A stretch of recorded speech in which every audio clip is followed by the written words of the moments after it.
is David Smith and I'm 45 years of age. I joined the Army in 2003 and went into RACT. During the next 7 years I progressed through the ranks and became a corporal and a DTO. My tasks were to coordinate and organise transport fleet management as well as being in a leadership role as a section commander. In 2008 I was deployed to East Timor and Opistrid, where I started my deployment in FOB Macau. During this time, I was responsible for the transport fleet to ensure the weekly battle rhythm would be met for the OC. During one morning at breakfast time, UD was filed, which started the members of Charlie Company. This then began to impact my behaviour, as from this moment I felt as if I was on alert all the time. After 5 months or so, I was then moved to Transport HQ located in Dili, where I then took on the role of a section commander again. My new role was to transport logistics from Dili to the other FOBs in East Timor. During the next coming months, being the convoy commander, I encountered numerous road accidents with the Timorese locals. I recall on one convoy that a vehicle had broken down, so this led to the convoy being stopped and the locals were approaching the vehicles, which had now become stuck due to the broken down vehicle. At this point I directed my section to dismount the vehicles to ensure that the convoy vehicles were not overrun or looted by the locals. Over the remaining months left in the deployment, my section and I conducted numerous logistic runs on a weekly battle rhythm, to which my section encountered once again numerous vehicle accidents, not only from the locals but also due to the poor standard of roads driving through the mountain ranges of East Timor. During these logistic runs, immense concentration was needed at times to navigate through the roads safely, as you can imagine. Driving a medium rigid or heavy rigid vehicles on these terrible roads with the locals getting in between was not a good thing. Sheer cliffs on one side meant that the convoy discipline, if it wasn't maintained, a severe road accident would occur. I finished out my deployment in 2009, and when I returned home I began to notice that my normal day-to-day behaviour was changing. I found it hard to adjust back to the weekly rhythm at work and would remain on alert all the time. I found it hard to remain focused and would become overwhelmed very easily. My current unit was 1 SIG Regiment, where my main role was to now run driver's courses as a DTO. I can recall on one course, let's just call him Private Smith, who was a trainee on the C2 LR3 course, caused a vehicle accident crashing on Newmarket Road.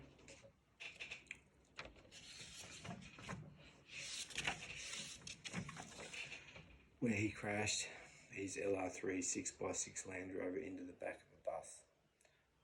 This was a Brisbane bus line bus. As a DTO, I told Private Smith to stay in the vehicle while I had to control the traffic in a very busy intersection. I then approached the bus, went on board and conducted a safety check to see if anyone else had sustained an injury due to the crash. Once this was done, I drove the 6x6 Land Rover back to the 1 SIG compound, where AC 626 was required to be completed. Private Smith was later removed from a course under direction from the senior instructor, as he was found to be incompetent and was a safety hazard to civilian road users. After this had occurred, I conversed with my wife and told her I was no longer comfortable instructing on transport courses, as I had become even more of a nervous wreck and things had started to compound on top of one another.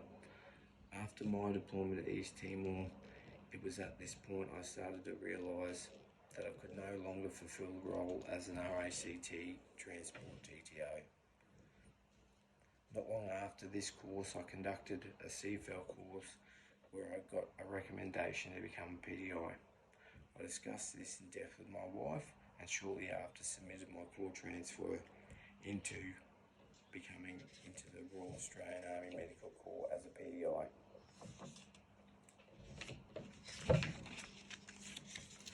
After completing the PDI course, which was another 6 months away, on top of the already basically 12 months away,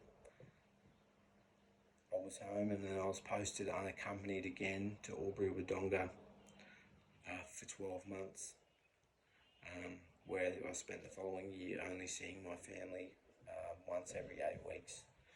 Fast forward to 2017, I was posted to Townsville and had now completed all the necessary courses to be promoted to sergeant.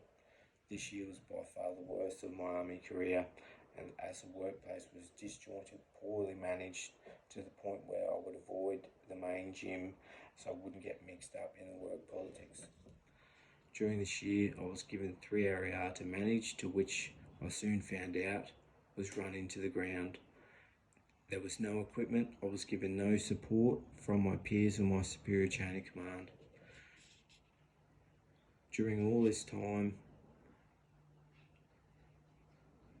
over all these years, my tolerance had diminished and was now just a normal day, and was hard to get through just normal day-to-day tasks. I couldn't sleep, couldn't run lessons, and would avoid at all costs to run a lesson, to the point where in that year I didn't run a single BFA at the main gym for the entire 12 months.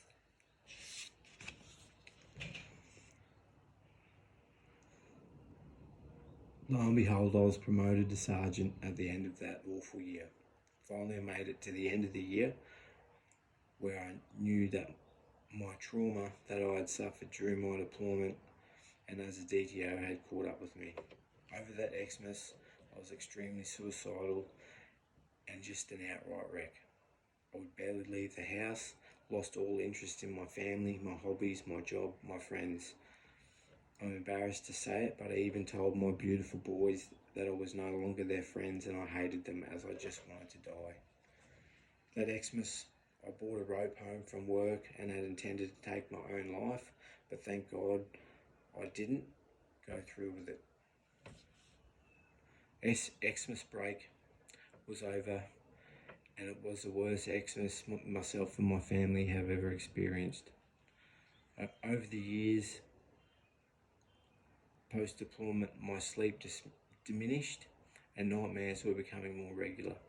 Just to take a step back, I previously had been awarded 2 soldiers medallions and was considered a high-functioning soldier, but that was no more. My first day back to work in 2018, I was admitted into Townsville Hospital with a possible mini stroke. Once I was released from the Townsville Hospital, the next day I was admitted into the Townsville Mental Health Hospital, where, if I can recall, I spent around 7 weeks there. When I was in there, I was terrified, kept completely to myself while I battled the nightmares, was super on high alert and suicidal, just wanting to die, knowing what I put my family through for all those years. I was then COPAS posted down to Oakey to have better family support, but it didn't change my mood or ability to just function on a normal level. I then was admitted to New Farm Clinic numerous times and received both ECT and TMS treatments, which made little to no difference for my trauma. After ECT especially, I began to suffer from memory loss, to the point where I forgot my kids' names, and the police were called, and then I was then taken down to New Farm Clinic again. I was also then taken into Toowoomba Psych Clinic, where I had brain scans done, as my memory had diminished to the point where I couldn't remember my kids' names, as I had previously stated. And every time I just kept on going in there, things just kept on getting worse. Pretty much my drinking began that year before in Townsville and had progressively gotten worse. My daily routine is to wake up around 9, then straight to the bottle shop, to which I then drink all day. And on average, I'll smoke 40 to 60 cigarettes a day and drink 6 to 12 beers. I've also been homeless on and off now for the past 3 years, and now I'm completely reliant on alcohol. I get little to no sleep and have traumatic nightmares on a very regular basis. If I am required to drive, I have a panic attack. If I have to do anything, I panic. Just for an example, if I got to cook dinner, I panic. Pick up the kids, I panic. Go to the shops, I'm fucking terrified. These are just a few of the things to mention. The list just goes on, and it never fucking stops. But by far, it is worse when I have to drive. I have to do a commute from Toowoomba to Brisbane, or in reverse, and I'm in total panic when driving, especially around heavy vehicles. And to compound this, I will also smoke on average 20 cigarettes for the 2-hour drive.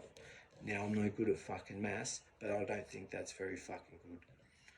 This is also the main topic for my nightmares, being involved in vehicle accidents. It just keeps on playing on repeat, and it's just awful.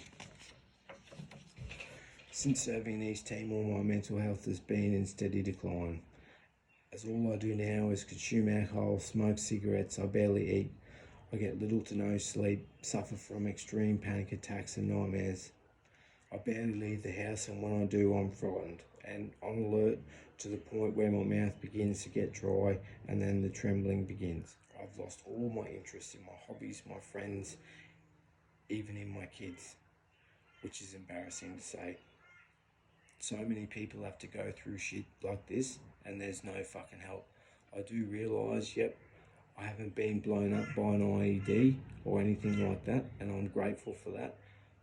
However, for those poor soldiers that go through those things, I can only imagine how hard it must be, considering what I'm going through myself. Anyway, fucking talk to you again next time. See ya.